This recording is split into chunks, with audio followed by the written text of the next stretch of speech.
오늘 우리가 함께 볼 말씀은 느헤미야 7장 5절부터 60절까지 말씀입니다. 7장 5절부터 60절까지 말씀 좀 길기는 하지만 우리 함께 교독하도록 하겠습니다.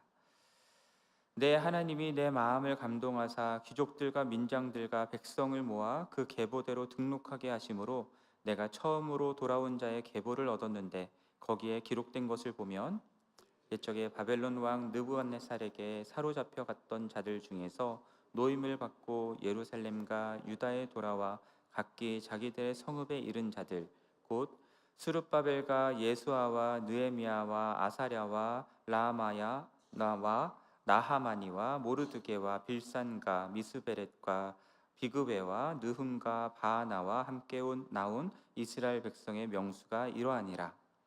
바로스 자손이 2172명이요 스바다 자손이 372명이요 아라 자손이 652명이요 바앗 모압 자손 곧 예수아와 요압 자손이 2818명이요 엘람 자손이 1254명이요 삿두 자손이 845명이요 삭게 자손이 760명이요 빈누이 자손이 648명이요 부베 자손이 628명이요 아스갓 자손이 2322명이요 아도니감 자손이 667명이요 비그의 자손이 2067명이요 아딘 자손이 655명이요 아델 자손 곧 히스기야 자손이 98명이요 하숨 자손이 328명이요 베세 자손이 324명이요 하립 자손이 122명이요 기브온 사람이 95명이요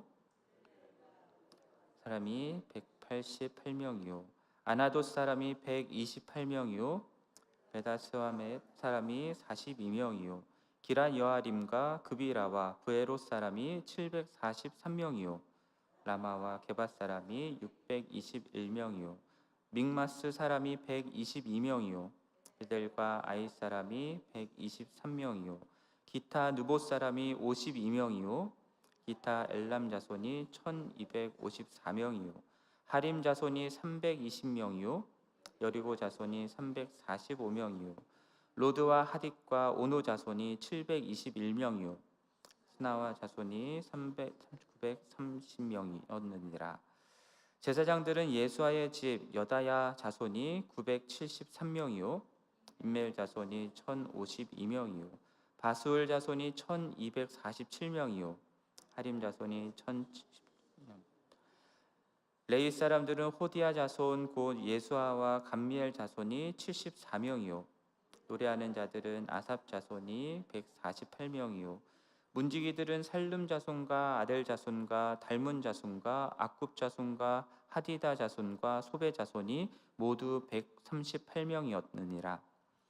느님 사람은 시아 사람 하수바 자손과 답바옷 자손과 게로스 자손과 시아 자손과 바돈 자손과 르바나 자손과 하가바 자손과 살메 자손과 하난 자손과 깃델 자손과 가할 자손과 라야 자손과 느신 자손과 느고다 자손과 갓삼 자손과 우사 자손과 바세야 자손과 베세 자손과 무님 자손과 느비스심 자손과 박북 자손과 하그바 자손과 할훌 자손과 실리 자손과 무히다 자손과 하르사 자손과 바르고스 자손과 시스라 자손과 데마 자손과 느시아 자손과 하디바 자손이었느니라. 솔로몬의 신하의 자손은 소대 자손과 소베렛 자손과 브리다 자손과 야일라 자손과 다르곤 자손과 깃델 자손과 스바다 자손과 핫딜 자손과 보게렛 하사바인 자손과 아몬 자손이니 모든 느님 사람과 솔로몬의 신하의 자손이 392명이었느니라. 아멘. 성벽 재건 작업이 52일 만에 끝났습니다. 여러분, 성벽 재건의 목적이 무엇이었습니까? 만약에 성벽 재건 자체가 목적이었다면 느헤미야의 역사는 6장으로 끝이 났어야 했습니다. 그러나 7장 이후로 13장까지 계속해서 느헤미야의 역사는 이어지는데요. 이것이 무엇을 의미하냐면 성벽 재건 그 자체가 궁극적인 목적이 아니었다라는 겁니다. 성벽 재건은 느헤미야가 이제부터 이루어갈 궁극적인 목적을 이루기 위한 일종의 밑 작업이었던 겁니다. 성벽 재건을 통해서 느헤미야가 이루고자 했던 궁극적인 목적은 무엇이냐면 이스라엘 백성들을, 유다 자손들을 구별하여 거룩한 하나님의 백성으로 회복시키는 그것이었습니다. 성벽은 유다 백성들을 이방 민족들로부터 구분하는 역할을 하고요, 이방 민족들의 공격으로부터 보호하기 위하여서 만든 것입니다. 성벽 재건 프로젝트에 이들을 동참시킴으로써 이들이 모두 다 한 민족이라는 동질성을 갖게 하고, 그리고 이후의 개혁들을 통하여서 율법을 지키는, 율법을 받고 지키는 하나님의 백성이다라는 그 정체성을 회복하기 위해서 지금 성벽 재건 작업부터 시작을 해왔던 것입니다. 결국 성벽 재건 자체가 목적이 아니라 예루살렘 성 안에 살아갈 하나님의 사람들을 회복시키는 것, 그것이 느헤미야가 지금 하고자 하는 모든 일들의 궁극적인 목적이었던 겁니다. 여기서 우리가 생각해 보아야 할 것이 있는데요, 여러분, 교회는 건물이 아니라 사람이다 라는 그런 말들 많이 들어보셨을 겁니다. 여러분, 건물을 짓고 아름답게 꾸미고 리모델링하는, 교회 건물을 그렇게 하는 일들은 그 건물 자체가 목적이 아니라 그 안에 있는 모이는 성도들을 위한 것들입니다. 그러므로 건물을 가꾸는 것만으로, 건물을 다시 세우는 것만으로 끝나면 안 되는 것이죠. 교회 예배당 안에 모이는 성도들이 이 세상을 살아가면서 하나님의 백성답게 거룩한 삶을 살아가도록 가르치고 훈련하고 세우는 그러한 일들, 그러한 하나님의 백성으로 세우는 일들이 교회가 궁극적으로 목적해야 되는 것임을 우리가 생각해야 합니다. 그래서 우리는 늘 무엇에 초점을 맞추어야 하냐면 사람에게 초점을 맞춰야 하는 겁니다. 구별된 하나님의 사람을 세우는 것에 초점을 맞춰야 하는 것이죠. 그러한 하나님의 사람들이 없는 교회, 그런 교회는 건물이 아무리 화려하고 큰 멋진 건물을 가지고 있다 하더라도 의미가 없는 겁니다. 여러분, 크고 멋진 교회들 유럽에 참 많이 있죠. 그런데 여러분 소식 들으셨을 겁니다. 유럽에 있는 그렇게 멋진 교회들이 술집으로 바뀌고 하는 그런 일들이 있다라는 거 얘기 들으셨을 겁니다. 여러분, 그러한 건물 안에 하나님의 백성들이 모여서 예배하고 하나님의 백성답게 사랑하는 것들을 배우고 세워져 가는 것이 아니라 술 마시고 노는 사람들이 모이는 그러한 교회 건물이라고 하면 그것은 교회가 아니라 그냥 술집인 것뿐인 것이죠. 어제 본문 마지막 절이었던 7장 4절 말씀을 보면요, 광대한 예루살렘 성 안에 살고 있는 유다 백성들의 숫자가 너무 적었다는 사실을 말하고 있습니다. 아직 가옥들을 건축하지 못한 상태였고요, 사람들이 없는 성이 여러분 무슨 의미가 있겠습니까? 그거는 아무리 멋지게 지어놔도 사람들이 없으면 그냥 폐허인 것입니다. 그래서 느헤미야는 여러 지역에 흩어져 살고 있던 유다 백성들을 예루살렘 성으로 이주케 하는 일을 하고자 한 것이고요, 느헤미야 11장 말씀을 가보면 지도자들은 예루살렘에 거주하고 그 남은 백성들은 제비를 뽑아서 10분의 1은 거룩한 성 예루살렘에 거주하게 하고 10분의 9는 다른 성읍에 거주하게 하였다라는 이야기가 나옵니다. 그리고 예루살렘에 거주하기를 자원하는 모든 백성들을 모든 자들을 위해서 백성들이 축복하였다라고 하는 그런 내용도 나옵니다. 그렇게 유다 백성들을 비어있는 예루살렘 성 안으로 이주시키는 그 일이 필요하다라는 것을 느헤미야가 처음에 생각했을 때 느헤미야는 기도하고 있었을 겁니다. 그리고 그 기도 가운데 하나님이 주시는 마음의 감동이 있었을 것이고요, 어떻게 해야 되는지에 대한 지혜를 주셨을 것입니다. 그래서 오늘 본문 5절 말씀을 보면은 내 하나님이 내 마음을 감동하사 귀족들과 민장들과 백성들을 모아 그 계보대로 등록하게 하였다라고 하는 이런 말씀이 나오는 겁니다. 그리고 그러한 과정 속에 스룹바벨을 중심으로 7절에 나오는 그런 리더들과 함께 1차 포로 귀환하였던 사람들의 계보를 얻게 된 거예요. 1차 포로 귀환을 했던 때는 느헤미야의 때보다 약 90년, 100년 가까이 되는 시간 이전에 있었던 일입니다. 그때에 어떠한 사람들이 왔는지에 대한 계보를 갖게 된 것입니다. 누구누구가 돌아왔는지가 7장 이후로부터 7절 이후로부터 7장 마지막 절까지 나오는 내용들인데요. 일반 백성들이 38절까지 나오고요. 39절부터 42절까지는 제사장들에 대한 이야기가 나오고요. 43절부터 45절까지는 레위 사람들, 46절부터 55절까지는 느디님 사람들과 그리고 56절부터 60절까지는 솔로몬의 신하의 자손들이라고 하는 사람들의 리스트가 나옵니다. 자, 이 계보는 에스라서 2장에 나오는 계보와 거의 일치합니다. 차이가 있기는 하지만 그러나 거의 일치하는 기록입니다. 자, 포로 귀환을 한다라는 것이 여러분 쉬운 일이 아니죠. 이미 포로로 끌려갔던 사람들은요 70년 이상 그곳에서 정착하여 살던 사람들입니다. 고향이긴 하지만 유다 땅이 오히려 낯선 사람들일 수 있습니다. 그럼에도 불구하고 지금 포로 귀환을 결심하고 지금 돌아온 사람들의 리스트가 오늘 본문 속에서 소개되고 있는 겁니다. 자, 이름과 숫자가 나와 있는 이 기록을 보면은 여러분 발음하기도 힘든데 저희가 끝까지 읽었잖아요. 근데 이 기록을 보면은 흥미로운 점이 있습니다. 제사장들의 숫자가 굉장히 많아요. 근데 상대적으로 레위 사람의 숫자는 적습니다. 레위 사람들이 적은 대신에 느디님 사람들과 솔로몬의 신하의 자손과 같은 사람들의 숫자가 더해지고 있다는 것을 우리가 보게 됩니다. 여러분, 성전을 재건하였을 때 성전을 섬길 자들이 당연히 필요했겠죠. 이를 위해서 제사장들과 레위 사람들이 필요했을 것입니다. 그런데 상대적으로 레위 사람들은 포로 귀환 때 많이 돌아오지는 못했던 것 같대요. 그 이유가 무엇인지는 잘 모르겠습니다만, 그러나 그 사람들과 함께 대신 온 사람들이라고 할 수 있는 느디님 사람들이 있고요, 솔로몬 신하의 자손들이 있었던 겁니다. 레위 사람들을 대신하는 건 아니지만 성전의 일들을 도와주는 사람들이었기 때문입니다.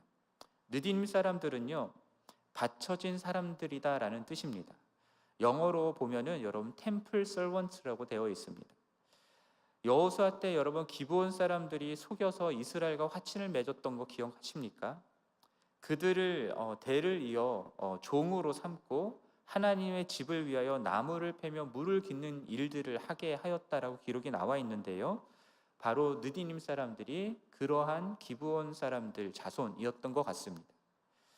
솔로몬의 신하의 자손들은 누구냐면 이게 신하의 자손이라고 남아 있어서 꽤 높은 위치인 것처럼 들리지만 솔로몬의 신하들이 아니라 사실은 솔로몬의 종, 노역군들이라고 우리가 생각을 해야 됩니다. 열왕기상 9장 20절, 21절 말씀을 보면은 이스라엘 자손이 아닌 아모니 사람, 헷 사람과 브리스 사람과 히윗 사람과 여부스 사람을 쫓아내지 못하고 남아있던 그러한 이방 사람들 있잖아요. 그러한 자손들을 솔로몬이 노예로 삼습니다. 역군으로 삼았다라고 나옵니다. 그 사람들이 지금 솔로몬의 신하의 자손들이라 오늘 나오는 겁니다. 느디님 사람들과 솔로몬의 신하의 자손들은 이방 사람들이었죠. 그렇지만 이스라엘 사회 속에서 낮은 계층에 속하며 천대를 받고 하기는 했지만 그러나 이스라엘 백성들과 같이 포로로 끌려갔다가 또한 같이 귀환하는 그런 사람들이었습니다. 그리하여 하나님의 성전을 재건하는 일에 동참할 수 있었고요. 그리고 하나님의 성 예루살렘에 거하는 그런 하나님의 백성으로 여겨질 수 있었던 사람들입니다. 이것을 생각해 볼 때에 여러분, 하나님의 나라에는 자유인이든 노예든 차별이 없다라고 하는 바울의 말씀이 생각이 납니다.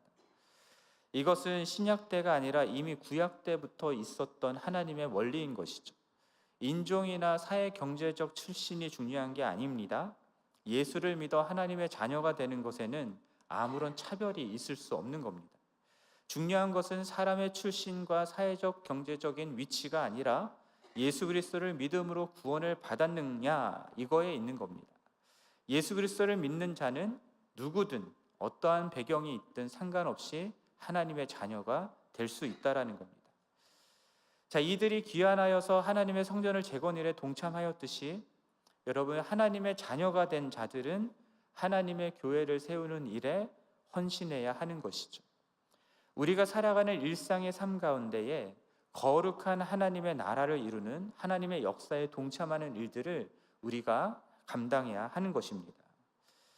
여러분, 그렇게 하나님의 일들에 열심을 내고 헌신한다고 비록 내가 사회적으로 천대받는 낮은 위치에 있지만 그럼에도 불구하고 포로 귀환으로 돌아와서 하나님의 성전을 재건하는 일에 동참하는 그것을 과연 사람들이 누가 알아주겠냐마는, 그러나 누가 기억하십니까? 하나님이 기억하신다라는 겁니다. 그렇기 때문에 느디님 사람과 솔로몬의 신하의 자손들의 이름들도 거기에 나오는 것이죠. 오늘 본문을 보시면은 발음도 힘들고 어려운 이름들이 나열되어 있는데, 여러분, 여기에 나와 있는 이름들이 여러분들에게 무슨 의미가 있습니까? 여러분, 그냥 읽으셨죠?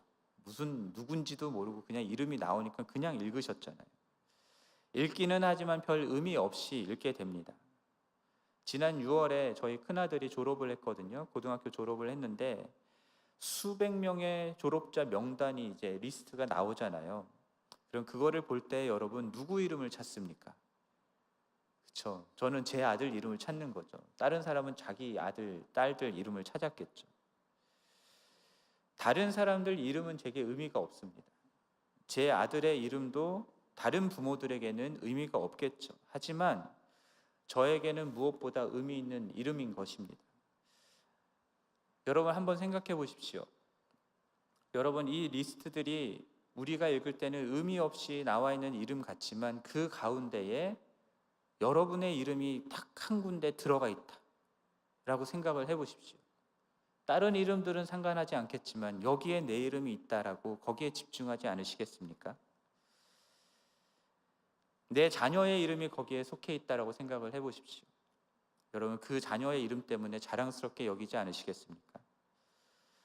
하나님의 교회를 세우는 일을 위해서, 하나님의 사람들을 세우는 일을 위해서, 하나님의 나라를 세워나가는 그 일을 위해서 어떠한 모습으로 동참하여 일조했을 때 하나님이 기억하시고 그 이름을 기록하신다 할 때에 우리는 그 자체로 너무나 영광스럽고 너무나 감사한 마음을 가질 수밖에 없습니다. 누가 알아주든 말든 상관이 없습니다. 사회적으로 높은 지위에 올라가거나 명성을 얻거나 부를 쌓는 일은 아니겠지만 이름도 없이 빛도 없이 그저 주님의 몸된 교회를 세우고 사람들을 섬기고 하는 일에 그저 헌신하는 겁니다. 그렇게 하나님 나라를 이루어 나가는 일에 헌신하면 그러면 누가 기억해 주신다고요? 하나님이 기억해 주신다고요. 여기서 다시 한번 강조하고 싶은 것은 앞서 말씀드렸던 것처럼 여러분, 건물이 아니라 여러분, 사람에 초점을 맞춰야 한다라는 것을 기억해야 합니다. 건물과 같은 것들은 사람을 섬기기 위해 존재하는 것임을 기억한다라면 여러분, 우리가 하나님의 일을 하고 교회를 세우는 일들을 감당한다고 할 때에 어디에 초점을 맞춰야 되냐면 사람을 섬기고 사람을 세우는데 초점을 맞춰야 한다는 것을 기억해야 할 것입니다. 사람을 세우는 일이라는 게 다른 게 아닙니다. 여러분, 마태복음 28장 19절 20절 말씀 잘 기억하시죠? 거기서 말씀하는 것처럼 예수 그리스도를 믿고 구원받도록 복음을 전하는 일을 하는 겁니다. 예수 그리스도께서 분부한 모든 것을 가르쳐 지키게 하는 그 일을 하는 것입니다. 그렇게 한 사람 한 사람을 예수 그리스도를 따르는 제자로 삼아가는 그 일을 하는 것이 여러분, 교회를 섬기고 교회를 세우는 일이며 사람을 세우는 일인 것입니다. 어제 훈련반을 시작을 했거든요. 제자훈련 훈련반 마지막 단계 훈련반을 시작을 했는데 그 첫 시간 때에도 오늘 나누었던 이런 말씀들을 나누었습니다. 여러분, 한 사람 한 사람을 예수 그리스도를 믿게 하고 예수를 따르는 제자가 되도록 제자 삼는 제자가 되는 것, 그것이 사람을 섬기고 사람을 세우는 교회를 세우는 일이라고 말씀드렸는데 그것은 목회자들이나 특정한 사람들만이 하는 것이 아니라 예수 그리스도를 믿는 모든 사람들에게 주어진 주님의 명령인 것을 여러분 기억하셔야 됩니다. 그렇기 때문에 여러분들이 신앙생활 하면서 그냥 나 혼자만 좋은 신앙생활을 하는 것이 아니라 가서 많은 사람들, 모든 민족들을 제자 삼는 그런 사역들을 감당함으로 주님의 몸된 교회를 세우고 또한 주님의 나라를 이루어 나가는 것들에 헌신해야 하는 것입니다. 여러분들의 배경이 어떠하건 상관이 없습니다. 여러분 사회적으로, 경제적으로, 교육 수준이 어떠한 거 이런 거 아무 상관없습니다. 제사장이든 레위 사람이든 느디님 사람이건 솔로몬의 종이건 나이가 많건 적건 아무 상관이 없습니다. 예수 그리스도를 믿고 따르는 모든 사람들은 이렇게 하나님의 역사에 동참하며 주님의 몸된 교회, 곧 사람들을 세우는 일에 헌신해야 하는 것입니다. 그렇게 주님의 몸된 교회를 세워가면서 하나님 나라를 이루어 나가는 것이 우리들의 부르심인 것을 여러분 기억하시기를 바랍니다.